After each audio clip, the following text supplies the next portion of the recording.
Hello, everyone. So I'm Amber. This is a Lovely Young podcast, and I thought it would be really fun today to take a look at my favorite knitting books. I have had people ask me, I've had viewers ask me, can you share your favorite knitting books? And I think I've shared some here and there on various episodes and podcasts, but I've never actually dedicated an entire podcast episode to this subject matter. And I have been thinking about it for the last month and a half, trying to figure out if I had to narrow it down to my 10 favorite knitting books, which would I pick? And it's hard. I have this bookcase is full of not only knitting books, but crochet, embroidery, drawing, watercolor painting.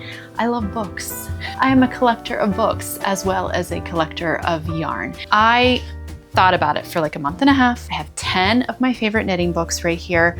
Plus I have a couple of honorable mentions as well because I just had to include them. That's what this episode is all about today. I'm going to tell you about my favorite knitting books, why I like them, and I'm going to do a flip through of them so that you guys can see a sneak peek inside, because I love when I can see a book before I actually commit to buying it. Now, I want to say up front, I have had some of these books for a very long time. I'm saying that because I don't know how easy it will be to find all of these books, but where I can and when I can, I will provide an Amazon link down below for you to go there, or you can Google search and try to find it at a local bookstore, or, I don't have a local bookstore, so I buy most of my books on Amazon. I don't know how easy it will be to find all of these. There's also like Abe books and thrifted books or something like that. There's online used bookstores that you can use as well that I sometimes use. So keep that in mind as I'm going through these books. Another thing I want to mention is, although I am a very prolific knitter, I have not knitted patterns from all of these books. Some of these books to this point are inspirational books for me. That doesn't mean I'm never planning on knitting patterns from them, because I am. I don't buy a knitting book unless I can find multiple patterns in it that I think, oh, I would like to knit that.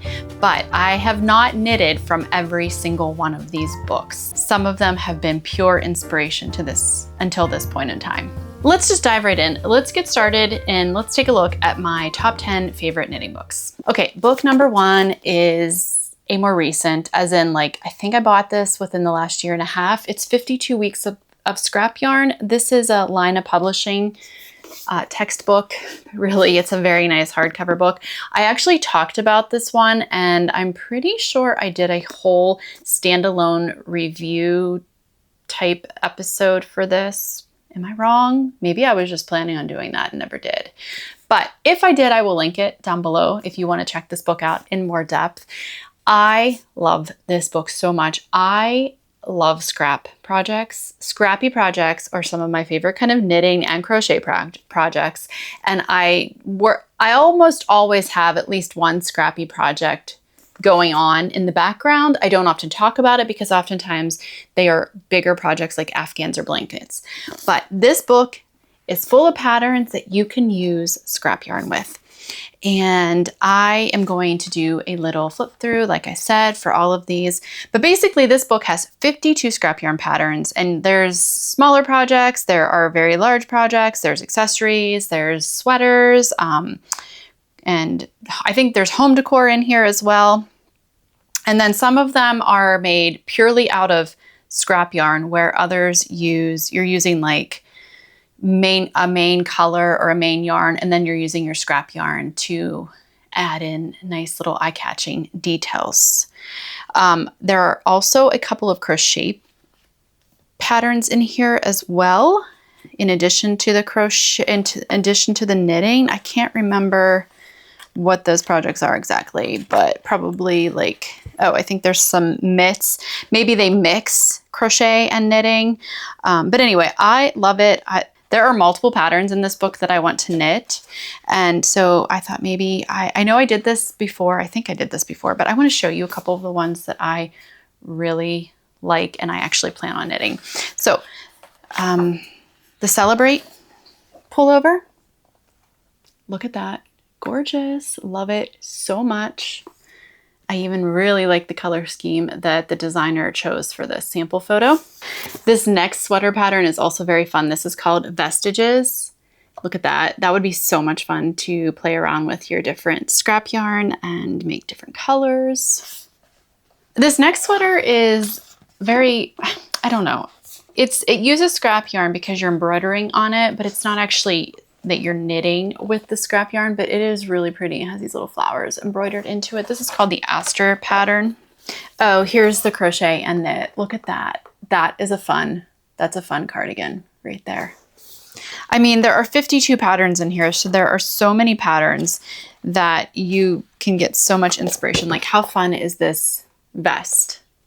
So much fun. The Annie vest. I love that. Okay, I have showed you sweaters up until this point, but I want to show you this cute little scarf. It's called the Gazania scarf. And it's really cute. I could knit that. I feel like I'm such a garment knitter anymore that I tend to overlook a lot of accessories and stuff because I do enjoy knitting sweaters the most, but I want to get back into accessory knitting because sometimes it's just nice to have like a quicker project in your queue and on your project bags. There are lots of socks in here as well. I won't show any of those because I don't know that I would be knitting. I'm not a big Colorwork sock person, just because I do have tension problems every time I've tried knitting Colorwork socks. So I'm not going to really plan on knitting any of those, but there are multiple projects. Okay, so those were my favorite. These mittens are actually really cute too. The Fortuna mittens. Okay, anyway, lots more in here. Lots of fun patterns. Definitely a great book. Do not regret. This was a more expensive one. I bought this, where did I buy this? I think I bought this at Moon Yarn and Craft Room and it was $50, but there's so many patterns in here I would make. Okay, and now we have this next book, which I actually wanted to do a whole standalone review and flip through for, and I may still do that. But let's just talk about it. It's called Embroidery on Knits. I think I got this one last year too. Maybe I bought more of these in the past year than I thought. This is by Judith Gumlich. I might be pronouncing her name wrong. But this book is so very inspirational. It combines knitting and embroidery, and can you get any better than that? It would be hard to. Okay, so let's do a little flip through of this book. So this book includes 18 templates that you can use to embroider onto your knitted sweaters, accessories, whatever you have. It also includes tips and ideas, and then it also gives like a guide to using stitching with wool and on wool, and explains the process of that. And it explains the process of actually planning out your project and then actually executing it and finishing it. It's just such an unbelievably inspirational book for me. The photography is just like beautiful. Also, as with the 52 weeks of scrap yarn, the paper that is used, I mean, I'm a book person. I am a stationery person. I don't know. It just the paper feels good. It's like nice and thick and sturdy. And literally the photography is so beautiful and inspiring. So it has like the first almost whole half gives you tips on how to actually embroider on your knits. And then the second half actually has projects that you can do. And in the back of the book, it gives you like the drawings or the templates that you can use to do the actual embroidery patterns.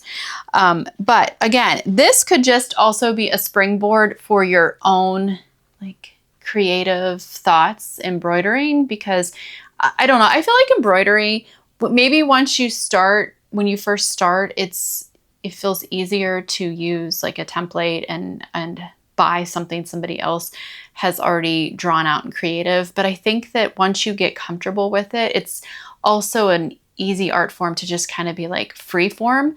and to just have a lot of fun with. Okay, now I want to show you just a couple of favorite things. I can't spend a ton of time on each of these books because there's 10 of them, but this one is a shawl that they actually used the same color of yarn to embroider the flowers onto, and look at how gorgeous that is. And then of course that lovely tassel there.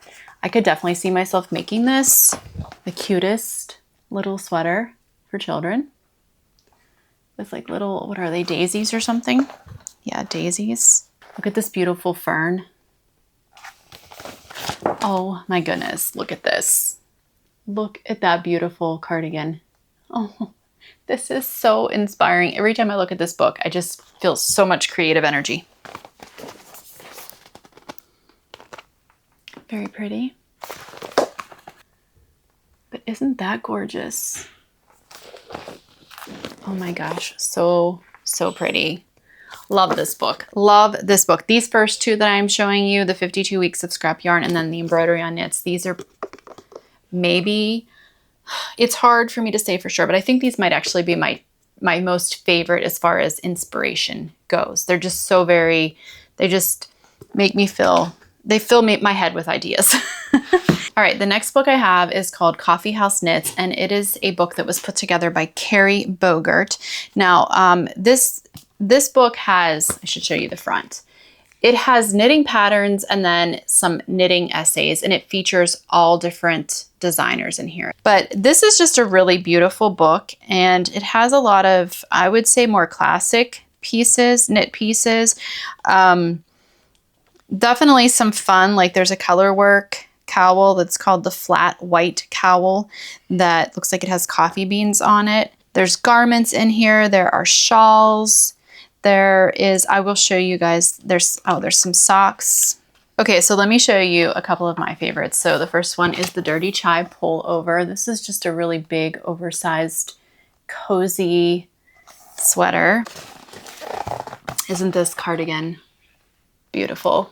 It's very classic. This is full of patterns that are very classic. They're not really trendy. They're ones that I think you could come back to throughout the decades, but this is just really cute. It's called the House Blend Cardigan. It's a pattern by Hannah Baker. Fun. The Cafe Cowl. The Chai Latte Cowl by Lori Wagner is one of the patterns that I made out of this book. And it is right. I can't do that. I gotta fit. Here we go. It is right here. That's not the greatest picture of it. I actually made this for my mom for a holiday at one point, either her birthday or Mother's Day. I don't even remember. But it is, I made that with, I think I used Malabrigo Rios in a really pretty, just very color that was very close to the color that the designer used for this photo, for this sample project. The next two books I have, I know are older. I have had these books for years. They are both by Carrie Bostick-Hodge. One is called Swoon Maine, and the other one is called Matter Anthology 2, Simple Pleasures. They both have very much the same aesthetic, which is neutral and rugged, but beautiful, beautiful. So let's look at Swoon Maine first.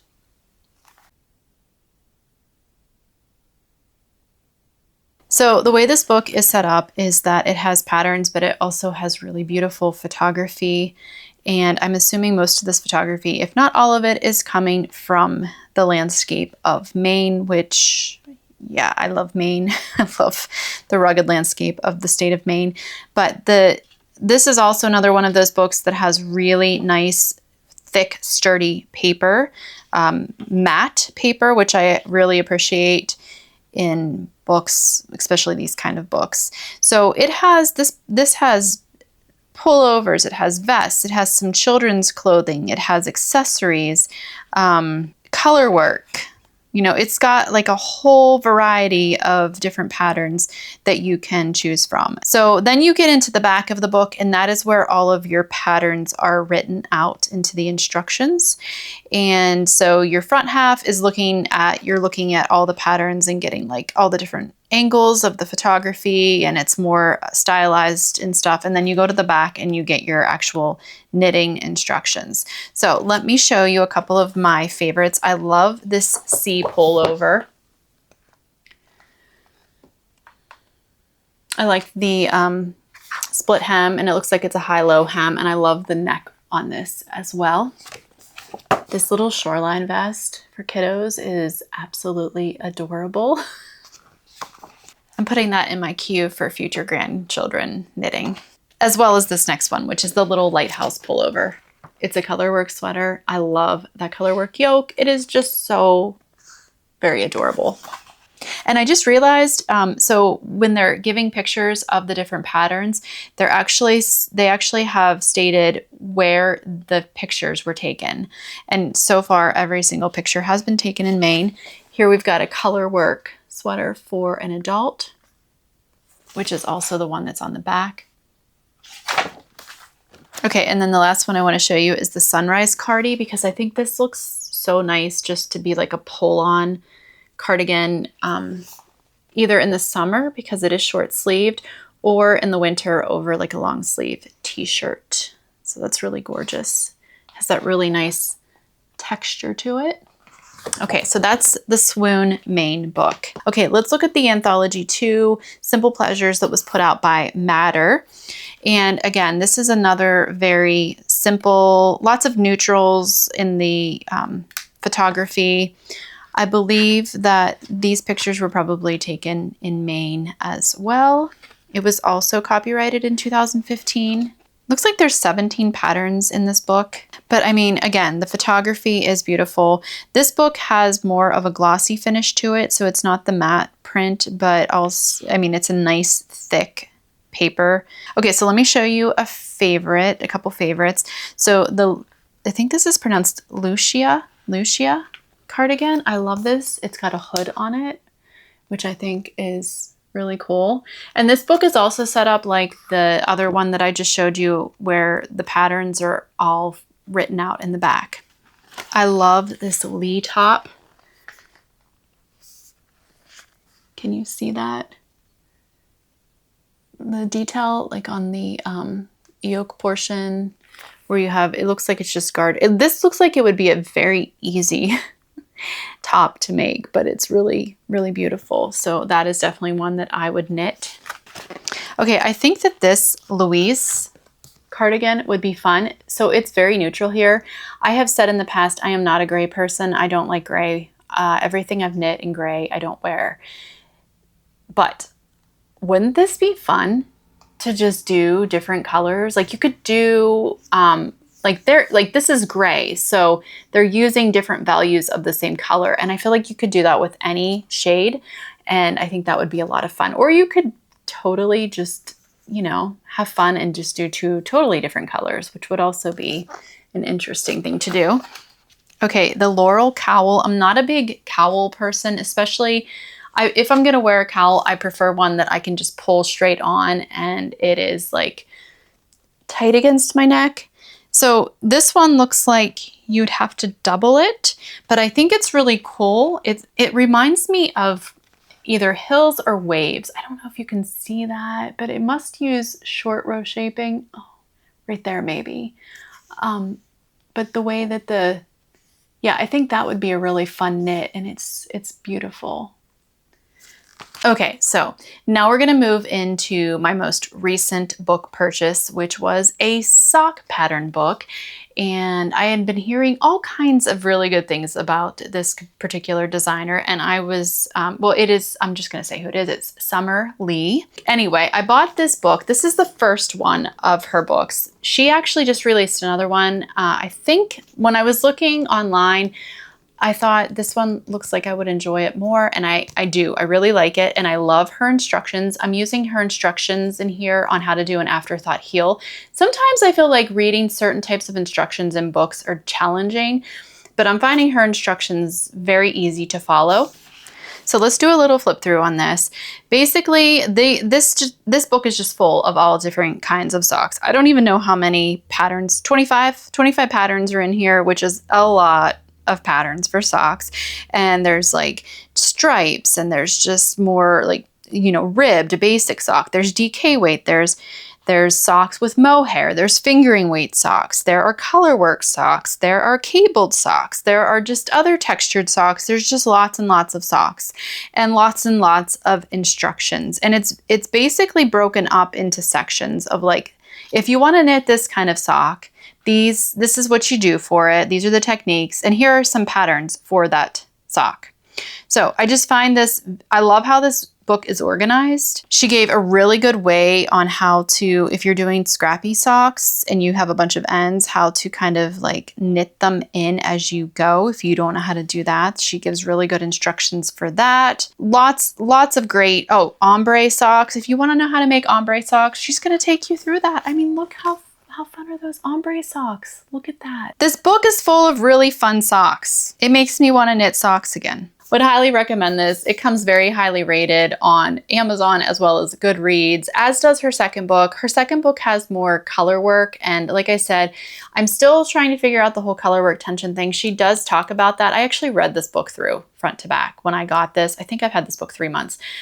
So she does give instructions on how to work around that tension problem that a lot of people experience when they're knitting color work socks. Just beautiful, so colorful, such a happy book.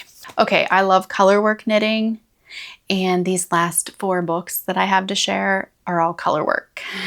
I've got 2 books here by Mary Jane Mucklestone. Let's go ahead and start with those first. 200 Fair Isle motifs and 150 Scandinavian motifs.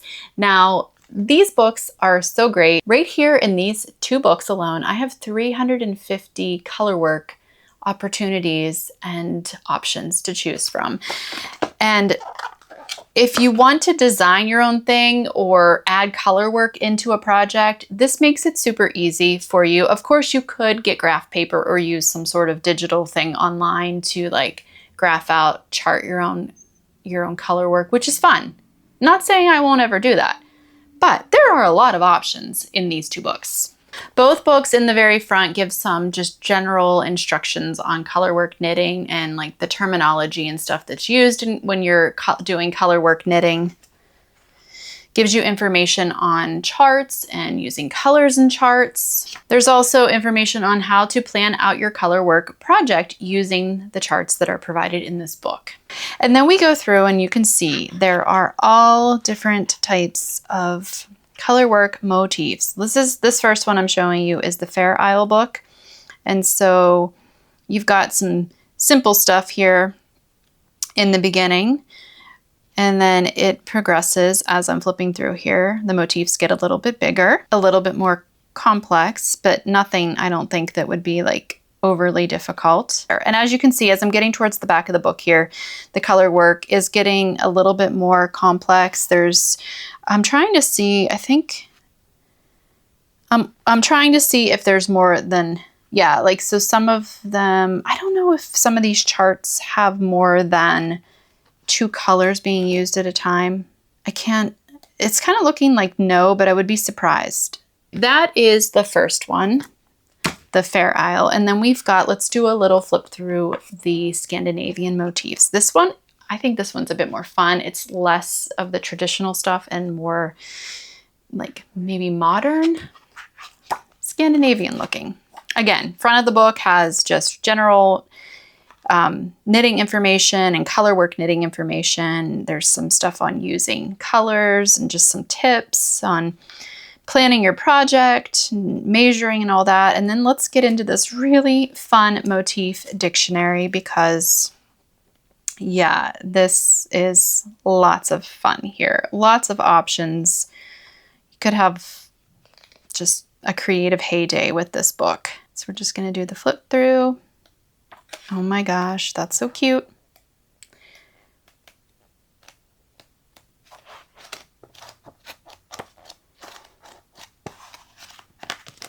Okay, and that sums up the Scandinavian motifs. Then if you really want to go more modern, there are some traditional, but most of this, what's in here is more definitely modern, and this book is marketed as that.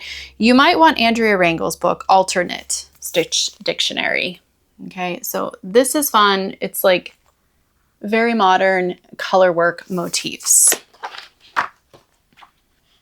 So like most books, knitting books, in the beginning, there's information on like tips, how to read charts, tips for better color work, that kind of thing. And then you get into the actual motifs. So let's do a flip through of the different motifs.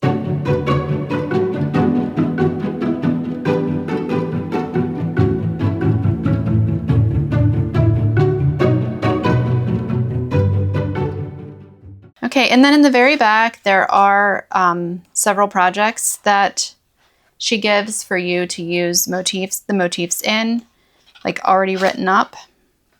Just really fun if you want to get creative with your color work and maybe come up with your own things. Okay, this is a book that I have not used yet because I bought this book like 4 months ago. It is called the Doodle Knit Directory by Jamie Lomax. Jamie Lomax is known for her doodle cowls and scarves and probably hats and like all the doodly things. I have seen her doodle card decks at various yarn stores, and I always look at them and think that's so fun. But then I realized she actually has these books, maybe more than one, I don't know. I bought this one, and it has 200 mix and match motifs and patterns for knitted accessories, and she gives you information. This is another one I read through when I first got it. So she gives you information on how to actually adapt your charts and plan your projects out depending on what type of an item you want to make. Like, are you making a cowl? Are you making mittens? Are you making a scarf? And she gives you a blank doodle chart to work with. You can photocopy that and plan out your pattern. She tells you how to modify the patterns. She gives you tips for better color work. And then she goes into just all of the different, 200. Was there 200? Oh my gosh, such fun. Like, let me show you this duck. Is that fun or what? This is this is a fun book. So you have all of your motifs, and they do get bigger as you go through. They're different sizes. There's some that are smaller and easier. There are some that are bigger. Then you get to the back of the book, and she has, oh wait, I wanted to show you one more. Like, I love those little coffee cups. They're so cute. Okay, and then you get to the back, and there is a pretty hefty section full of just pattern recipes, she calls them. So there's a cowl. There's multiple cowls I'm seeing now. There's a doodle scarf. There are mittens. There are socks. There's a doodle hat. So a doodle headband. Like, there's all kind of options in the back that she gives you the base pattern. Those are cute. And then she tells you how to insert your own charts, your own doodles into the projects. So those are my top 10 favorite knitting books for multiple reasons. I've picked those. Now I want to show you a couple of honorable mentions. Okay, I actually have 3 honorable mentions. The first one is a relatively newer book, 2020. I don't know, 2020 actually isn't that recent, is it? That was 6 years ago. But this book is by Jessie Ostermiller, and it's called The Colorwork Bible. And this gives you like colorwork patterns and stuff. See, we've got patterns in here, but there's also just information on colorwork knitting. I love that for people who haven't studied art or color theory, there's like a very short, very general chapter on color theory, which, why do we want to know that as knitters? Because then we can make better choices when we're choosing colors that we're going to use together. I mean, you can combine any colors you want, but it is proven that some colors, those colors that are across from each other on the color wheel that are complementary colors, do look really fantastic together. And then you can use shades of those colors with the colors, shades of the colors across from them on the color wheel. Like, she gives those kind of tips to give you more information when you're choosing colors for your projects. Now, this is not just like stranded color work, like the charts were that I was just showing you with the Fair Isle motifs and Scandinavian motifs and alternate and all of that. This actually goes through all the different types of color work you can do. So there's stripes. Knitting stripes is color work. There is stranded. There is mosaic or slip stitch color work. There is intarsia. There is double knitting color work. And then there is also brioche. So she goes through all of those different color work techniques, and then there are patterns for each of them.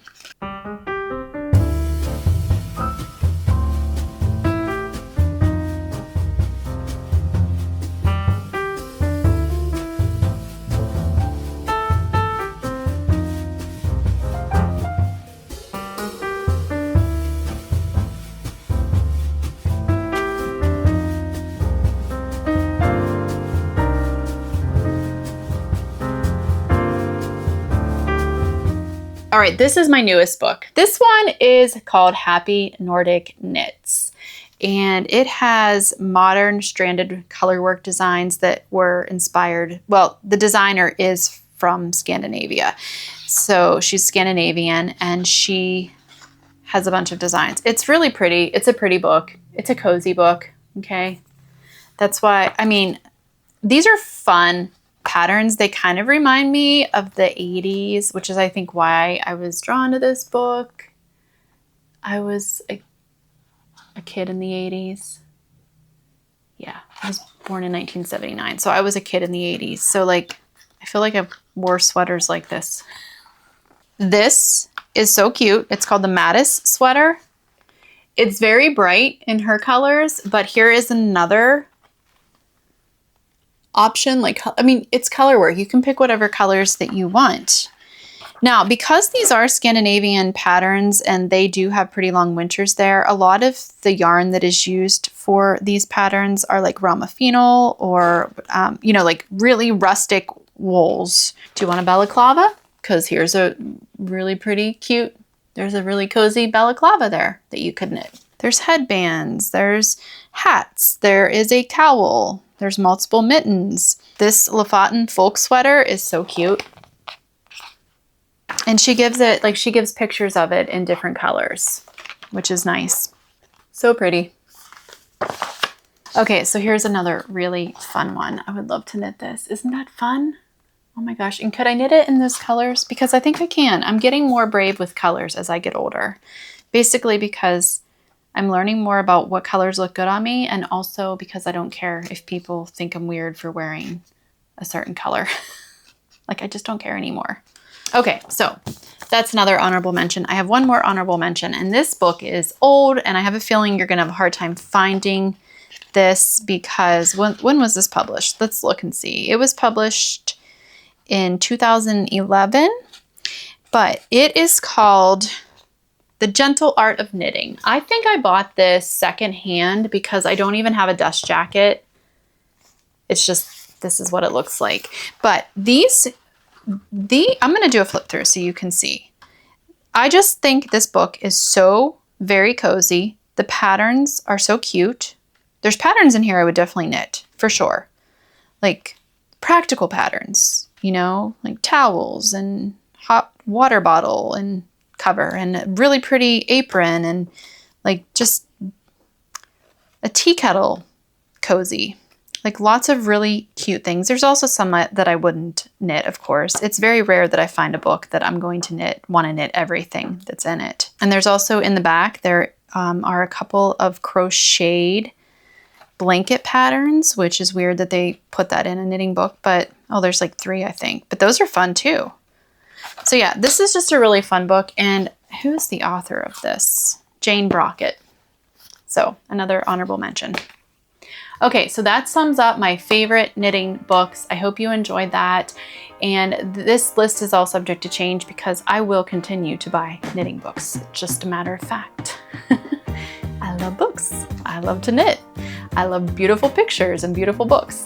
And so I'm gonna link everything down below that I just showed you as much as I can. Like if I can find a link for it, I will link it down below. If it's a book that's hard to find, you guys are on your own, but at least you know the name and the author of it, because I will put all that information in the video description. If you liked this video, consider subscribing to my channel for more knitting inspiration content, and also consider giving this video a thumbs up if you enjoyed it. Thank you so much for spending time with me today, and I will see you all next time. Goodbye.